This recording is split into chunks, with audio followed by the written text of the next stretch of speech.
Olá, meus irmãos, que a paz do Mestre Jesus esteja em nossos corações. Vamos continuar o estudo do Livro dos Médiuns, a partir do item 58, Ação dos Espíritos sobre a Matéria. Vamos lá? A natureza íntima do espírito propriamente dito, quer dizer, do ser pensante, nos é inteiramente desconhecida. Não se revela a nós senão por seus atos, e seus atos não podem impressionar nossos sentidos materiais, senão por intermediário material. O espírito tem, pois, necessidade de matéria, tem por instrumento direto seu perispírito, como o homem tem seu corpo. Ora, seu perispírito é matéria, como acabamos de ver.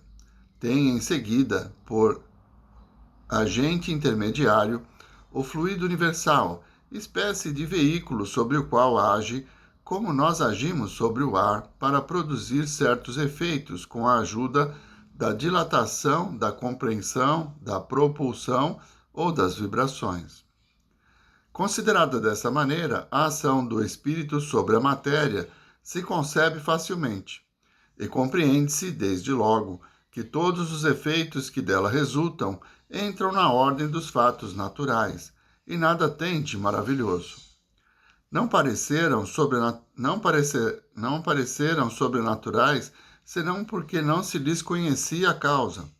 Conhecida a causa, o maravilhoso desaparece, e esta causa está toda inteira nas propriedades semimateriais do perispírito. É uma nova ordem de fatos, que uma nova lei vem explicar, e da qual não se admirará mais, dentro de algum tempo, como não se admira hoje da correspondência à distância pela eletricidade em alguns minutos. Quando ele fala da correspondência à distância pela eletricidade, ele está falando do telégrafo. Né? Lembra quando tinha aquelas maquininhas, pipipi, né? Que, na época, meados do século XIX, era essa forma de transmissão. Hoje nós temos no celular uma janela para o mundo, né? Podemos nos comunicar com o mundo todo. E é uma coisa natural. Se na meados do século XIX alguém visse um celular, ia achar que era coisa do demônio. Era sobrenatural. Assim é com as coisas do espírito. Quando nós entendemos que somos espírito, ser pensante, perispírito, que é o intermediário entre o ser pensante e a matéria, e finalmente o corpo, que é a matéria, nós percebemos que as pessoas que já deixaram o corpo mantêm esses dois elementos, o espírito e o perispírito. E é através do perispírito que existe a transmissão dos pensamentos. Então, o espírito atua sobre a matéria desde que haja um intermediário que possa fazer essa ligação, perispírito-matéria. Esse intermediário são os médiuns. Então, médiuns de efeito físico, médiuns psicofônicos, enfim, psicógrafos, né, que também escrevem. Muitos são os tipos de mediunidade, nós vamos estudar isso detalhadamente mais para frente nesse mesmo livro. Mas o que nós precisamos compreender é que o perispírito é esse intermediário, é a forma que o espírito se manifesta. Só os espíritos puros é que conseguem se manifestar sem perispírito, mas nós que ainda estamos aqui nesse processo evolutivo, nós dependemos muito da matéria para evoluir. Então, a relação entre espírito e matéria, ela se dá através do perispírito. E isso, estudado, compreendido, passa a ser um elemento natural. Como é natural para nós usarmos o celular como uma janela para o mundo. Então, as coisas vão, o conhecimento se amplia e o que era sobrenatural, fantástico, maravilhoso, passa a ser comum. Não é? Vamos continuar? 59. Talvez nos perguntem como o espírito, com a ajuda da matéria tão sutil, pode agir sobre corpos pesados e compactos, erguer mesas, etc. Seguramente não seria um homem de ciência quem poderia fazer semelhante objeção. Porque, sem falar das propriedades desconhecidas que pode ter esse novo agente, não temos sob nossos olhos exemplos análogos? Não é nos gases mais rarefeitos, nos fluidos imponderáveis, que a indústria encontra seus mais poderosos motores? Quando se vê o ar derrubar edifícios, o vapor arrastar massas enormes, a pólvora gaseificada levantar as rochas, a eletricidade destruir árvores e perfurar muralhas, o que há de mais estranho em admitir que o espírito, com a ajuda do seu perispírito, possa erguer uma mesa? Quando se sabe, sobretudo, que esse perispírito pode tornar-se visível, tangível e se comportar como um corpo sólido? Então, nós temos aqui os efeitos físicos, né?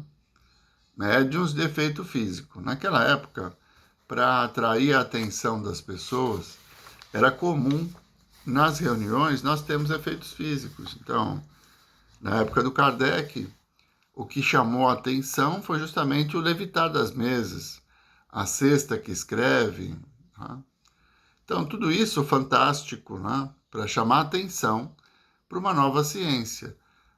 Estudado a partir da observação metódica do professor Rivaio e sob o pseudônimo, né, de Allan Kardec, tudo foi começando a ser explicado. Então, já não existe mais o fantástico nem o maravilhoso. Compreende-se que o espírito, sendo o agente pensante, ele, com sua força mental, vai interferir na matéria, desde que haja um ser encarnado disposto a ser um intermediário, ou preparado para ser um intermediário. Esse é o médium, medianeiro. Então, um espírito desencarnado, sem a ajuda do médium, não consegue levantar uma mesa. Mas um espírito desencarnado, próximo a um médium de efeito físico, ele, pelos fluidos do médium, impregna a mesa e a faz levantar. O espírito não pega com suas mãos a mesa e a levanta. É pela força do pensamento e a manipulação desses fluidos que são oferecidos pelo médium, que ele vai impregnando a mesa e a mesa se levanta. Assim são explicados muitos dos fenômenos sobrenaturais que ocorreram ao longo dos anos, né? A telecinese, que é o transporte de objetos, até o surgimento de objetos dentro do ambiente. Então, o espírito impregna, por exemplo, uma flor do lado de fora da casa com um certo fluido, ele traz essa flor e a materializa dentro da casa. Tudo isso são fenômenos físicos que são explicados pelo conhecimento da ação da matéria. Como foi dito aqui, nós estamos mergulhados no fluido cósmico universal. E esse fluido, ele é a base de toda a matéria. A mais densa, a menos densa. Até o perispírito é aurido do fluido cósmico universal. E, por isso, o espírito tem a ação, pela sua inteligência, sobre esse fluido. À medida que ele evolui, ele consegue manipulá-lo. Como Jesus, por exemplo, quando na festa de Caná, ele transforma a água em vinho. É uma manipulação de fluidos. Então, ele, com sua superioridade, com a sua inteligência e conhecimento, ele conseguiu realizar esse fato, uma transmutação da matéria.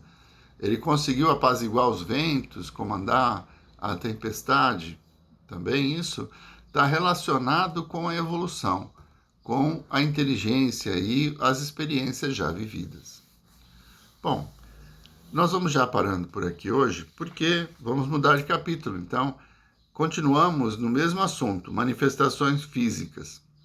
Mas vai ser específico sobre as mesas girantes. Então, ele vai entrar com detalhes para explicar esse fenômeno, né? Então, nós paramos por aqui e na semana que vem, então, capítulo 2, manifestações físicas, mesas girantes, item 60.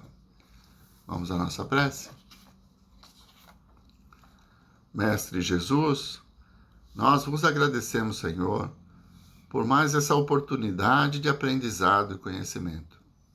Aos poucos vamos descortinando essa natureza infinita nesse universo perfeito criado pelo Pai, que vai nos oferecendo os meios de compreender, de evoluir, de aprender. Muito obrigado, Senhor. Muito obrigado, meus irmãos. Uma boa semana a todos.